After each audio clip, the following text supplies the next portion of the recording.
Welcome to McPlum, simple solutions served daily.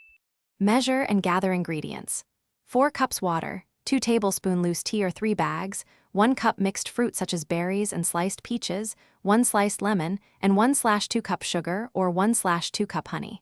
Prepare 1 cinnamon stick or 1 tsp vanilla for a warming note. Wash fruit and slice uniformly to release juices. Use a medium pot and a heat-proof pitcher ready for steeped tea and fruit infusion. This setup speeds brewing and chilling without dilution when adding ice later. Bring 4 cups of water to a rolling boil and remove from heat for green tea. For black tea, maintain a gentle boil.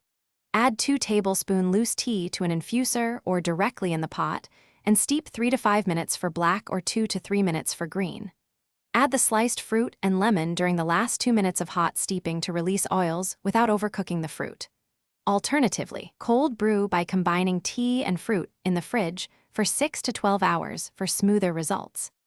After steeping, strain the tea into a heat-proof pitcher and press the fruit gently to extract juices without breaking seeds.